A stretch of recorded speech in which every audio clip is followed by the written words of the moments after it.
En aquel casi mítico ensayo de Castañón, publicado en 1990 por la revista Vuelta, y titulado Un hombre llamado Ciudad, Castañón estudia la trayectoria de quien, según el autor, sería uno de los últimos escritores públicos del país. La reflexión me parece atinada en cuanto a lo obvio. Casi todos podían reconocerlo. Alguna vez leí que estaba cansado de que los taxistas al reconocerlo le sacaran plática, y cuando contestaba su teléfono, y esto lo sé por Pepe Garza, fingía la voz como viejecita para negarse si así le daba la gana. Pero más allá de esto, creo que el verdadero sentido público de Monsiváis se hizo patente en sus compromisos. Su concepción del espacio público como antagonista del consumo televisado es uno de los más importantes aportes consignados en sus columnas de opinión. Si bien la mayoría de estos textos giraron en torno a la política nacional y de ahí su carácter un tanto efímero, es importante mencionar que en muchas ocasiones Monsiváis priorizaba su propia agenda en la que figuraba la ciudad, la laicidad, los derechos humanos, la tolerancia, la democracia y la crítica al consumo como ejes fundamentales. En este momento recuerdo la columna publicada en el 2001 titulada De las catedrales llamadas malls, o en el 2006 del mall como plaza del pueblo, que más que columnas podrían ser catalogados como breves ensayos. De esto se desprenden reflexiones muy afiladas. Cito: ahora de lo que se trata es de proclamarle a cada mall las proporciones de la urbe y volver a las ciudades meros apéndices de estos macrocentros comerciales. O bien, ¿para qué negarlo? Afortunadas ocurrencias. Si no compras, sigue mirando, que un mall también se nutre de las frustraciones. Al leer estos dos textos, no puedo dejar de preguntarme si cuando escribía su columna Monsiváis efectivamente pensaba en su público regiomontano. ¿Estaría mandando mensajes cifrados a sus lectores del norte? Quisiera pensar que es así, pero debo admitir que aquella vez, en su cuarto, un pequeño diálogo sobre su columna bastó para percibir que no tenía ningún tipo de relación con los lectores en Monterrey. Meses atrás, la dirección editorial del periódico donde trabajábamos los dos, había hecho algunos rediseños que mudaron su columna de domingo a sábado. La decisión le pareció extraña y quiso averiguar si yo sabía algo. No lo sé, le dije. Y luego, levantando los hombros, dijo: no tiene la menor importancia. Su relación con esta ciudad más bien fue áspera. Sin ningún miramiento dijo aquella vez que no le gustaba venir a Monterrey. Y al respecto recuerdo, seguramente Abraham lo tiene más fresco, cuando tuvo un enfrentamiento con los empresarios regiomontanos, que se hizo público a través de los medios. En el 93 El Norte publicó una nota cuya declaración del autor habla por sí misma, y cito: cuando uno habla delante de los poderosos de Monterrey sobre el gobierno, tiene que hacerlo uno con garantías de que será con toda la ortodoxia, obediencia y humildad perentoria. 4 años después dedicó una columna a la constelación de empresarios y políticos que participaron en el fraude de la banca Confía, titulada Lankenau mata víbora el viernes, en el que puede leerse que, aunque lejos, se mantenía actualizado de los contubernios entre la élite política y económica de este estado. Pero sin duda, el tema que imperó en el corpus de sus editoriales fue la política. Sobre esto, vale la pena releer algunas columnas que van desplumando línea a línea los gallos de la clase política mexicana hasta dejarlos desnudos y desvalidos. Monsi fue por muchos años un faro crítico en el país, como lo definió alguna vez, creo que después de muerto Carlos Fuentes, y su voz deja a la convulsa indignación ciudadana sin un vengador.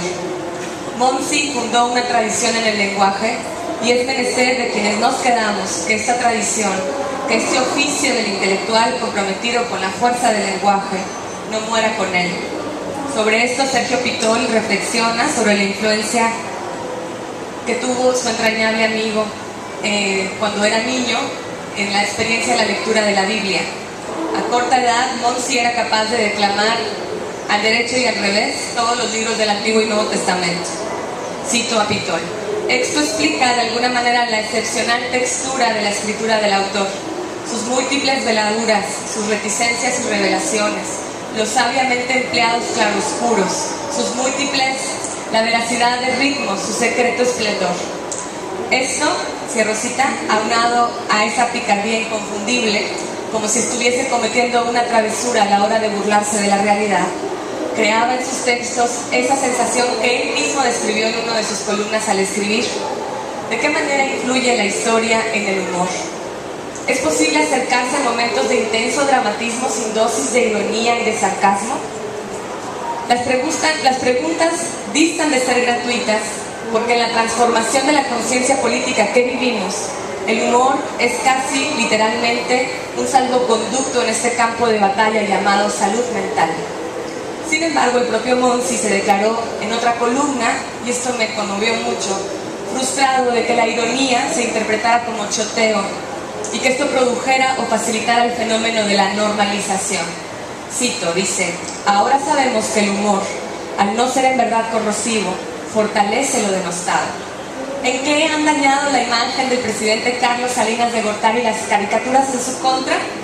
Sí, divierten y dan lugar a los acuerdos del lector que en nada se convierten, salvo en esa infinita sensación de queja que asociamos con la ciudadanía, y punto. Y concluye matizando: en los tiempos del auge del sistema político hoy tan disimulado, millones de personas le deben al humor político, en sus mejores versiones, la verificación instantánea y memorable de sus aciertos interpretativos. Ni los moneros, ni Monsi derriban instituciones, es cierto, pero acompañan a la ciudadanía en el ejercicio, sin ellos desolador, de la crítica.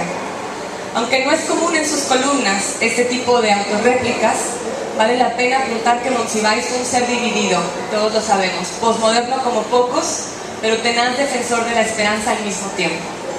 Al respecto, dice Castañón, entre la multitud de cabezas tibias, frías o calientes, Carlos Monsiváis pertenece a la rarísima especie de tiresinas, con un hemisferio ardiente e infernal y otro helado, angélico. Sí, cierro. Tal vez por esto mismo es que siempre me resultaron profundamente conmovedoras las columnas que exponían su dolor y su apuesta por el humanismo.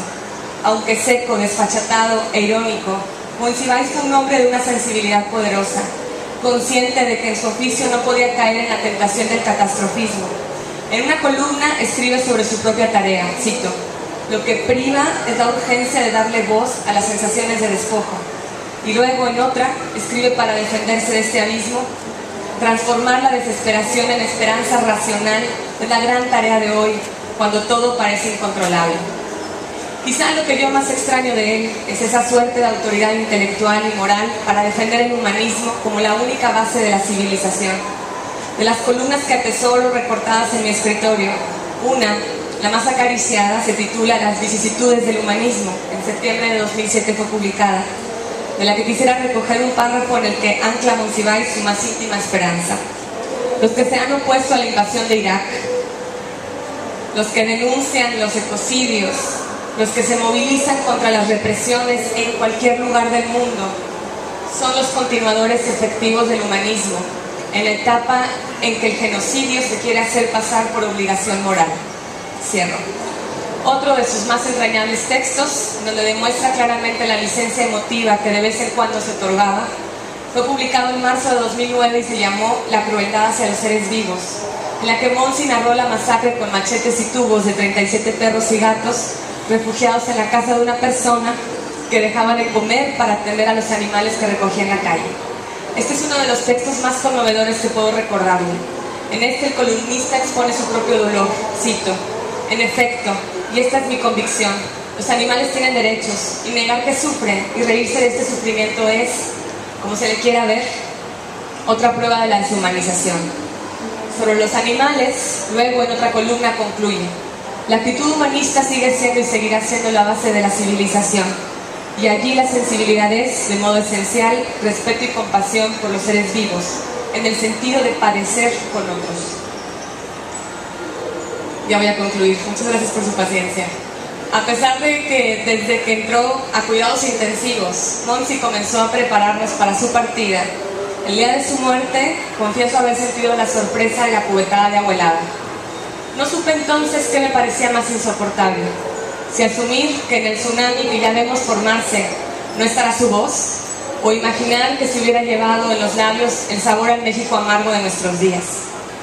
Esto último me duele profundamente porque Monsi merecía morir creyendo que, a pesar de Calderón, del narco y de los otros despojadores del futuro, en cada esquina un ciudadano resistiría en el ejercicio de sus derechos.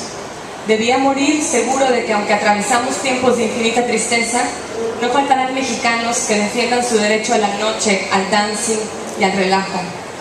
Merecía morir creyendo que cada día más personas mirarían en las cicatrices de su ciudad sus propios accidentes, convencidos de que no podrán salvarse a sí mismos sin salvarse a ella primero.